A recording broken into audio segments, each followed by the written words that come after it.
So in normal before Corona times, we had our plenary sessions in Strasbourg. So once a month we went to Strasbourg, and then always at lunchtime at about 12 every day in the plenary week, we would all MEPs would go to the plenary hall and have our voting sessions. So normally, depending on the votes, from 12 to 12:30 or 13. We would sit in the assembly and vote. We're having voting machines for the roll call votes and hands up vote for the non-roll call votes.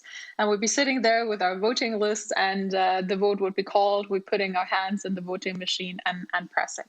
So it was before a digital way of voting, a digital voting machine, so no papers involved. But as the corona pandemic emerged, it was obvious that it would not be a smart way to put about 700 lawmakers next to each other into one room.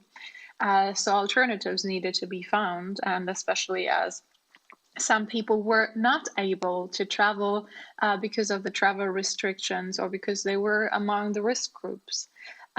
So a system was needed that would allow for parliamentarians to vote from home or from wherever they were.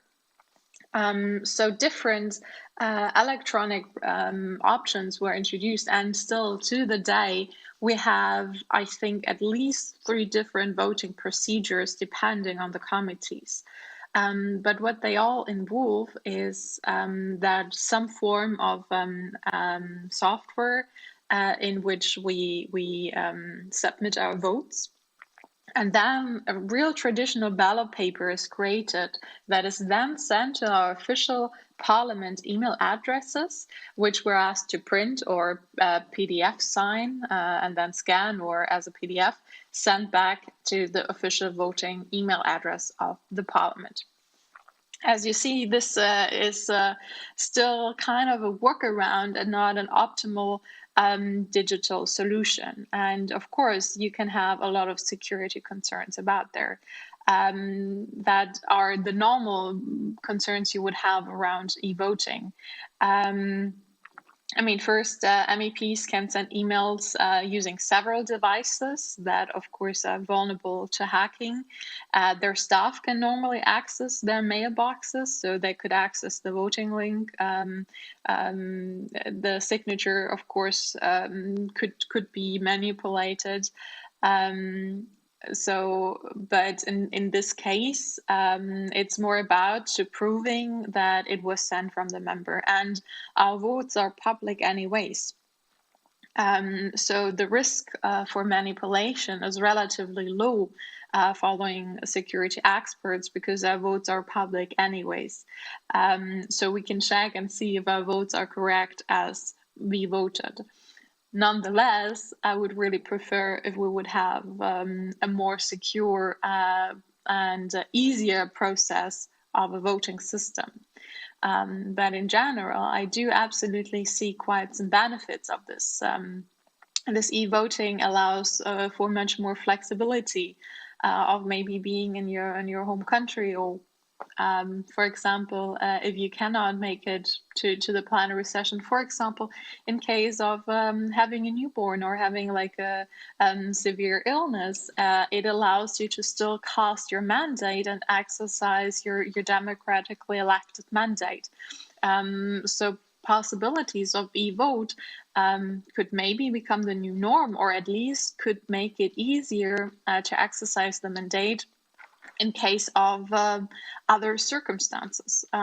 So I think the parliament should not only for the corona crisis look into what is possible, because all the benefits of e-voting, not only in election but also in lawmaking, definitely have their advantages. It's easier, it's more accessible, it's very convenient, and it's quick, and it can be very inclusive as well. But of course, from a lawmaker perspective, we're not only looking at how we're doing this in the European Parliament, but as well what are general political concerns about e-voting. And I'm fairly certain you already addressed some, so I'm keeping it narrow from what we look at this from the European perspective. It's certainly the question of identification, potential of identity theft. How do we tackle that? The whole question about cybersecurity in the EU, we have very much different levels of cybersecurity all over the EU member state levels. And we just currently had the debate about backdoors to encryption and messenger services under the debate of preventing terrorist attack. But that certainly would open up the door for weakening all over cybersecurity in Europe. So we have quite some returning debates about that. But first and foremost, I do believe that on the European level, we need to enhance cybersecurity as well to enhance the trust of voters in digital voting techniques. I know that Estonia has good processes there providing transparency as well, but it needs to be about understanding of these procedures as well. So from a European political point of view, it is important that we talk about e-voting, that we enable a transparent and participatory process involving relevant political actors, stakeholders, to foster political consensus around the procedure of e-voting. I know in Estonia it's the standard, but in many other countries people are very skeptic about it. And I think it's essential that we have like a political neutrality of the process, that it's independent actors, not political parties, having the responsibility, having the investment in infrastructure, so that we keep it as trustworthy as possible. And I really do hope that, for example, the introduction of e-voting, though it still has flaws and is fairly not perfect in the European Parliament, will enable, for example, more electronic votes in other parliaments. And if we have it already in the hearts of democracy, why shouldn't we raise trust that we should have it, for example, in other national parliaments as well? And I think a great example would have online voting throughout the whole European Union for the European parliamentary elections. As a role model. That as well could make it easier, because in the European elections we have a lot of citizens that maybe vote in that are allowed to vote in other countries that they live in. So it could be quite an interesting exercise to work on that. I do absolutely believe that we need to have a European strategy for e-voting. Let's start maybe with the European elections to bring it more into other countries and to learn from each other. We need to identify the main concerns of citizens, introduce a step-by-step approach, and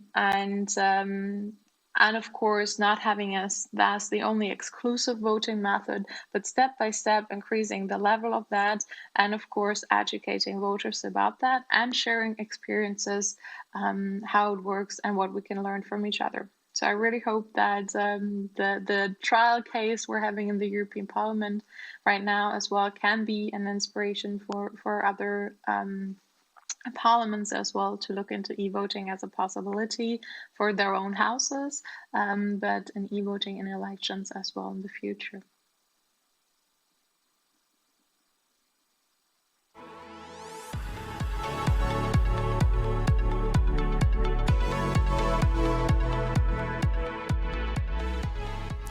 Svenja, thank you very much. You're working together with the top politicians from EU. What your colleagues actually think about everything what's mean e-transformation in a wider perspective and nominally internet voting? Do they actually change their mind during these pandemics? Because it's absolutely clear that this pandemic should teach us something. Do you feel this metamorphosis or no? We had voices that were very negative towards modern development and negative towards digitization. And this pandemic has been like a force hammer really pushing people into figuring out what positive advantages there are of digital methods. So I think quite some people are kind of like learning it now the hard way, because there's no other option. That actually there are a broad option if you go digital. But I think all over Europe we still have very different mindsets about what is possible and what can be done. But I think it's important that we manage to lose fears that we have. I'm working in the committee for artificial intelligence, and when I talk about that, I often ask people what do they picture when they think about artificial intelligence. And one of the first things I hear is robots, and or this three people from Minority Report and this tank that see the future. So it's very unclear and often very skeptical. So I think we need to, especially now, use the opportunity to educate people about the possibilities and what all can be. Svenja, thank you very much. You say that different countries have different approaches. And I just recall my last visit to Berlin before pandemics. And actually in the hotel, I was with my friends. They say that you should pay cash. Otherwise, you should pay a little bit more. So this was amazing for a delegation coming from Estonia. So actually I paid cash and I paid a little bit, I paid with card, I paid a little bit more. And Estonia, actually, everything is otherwise.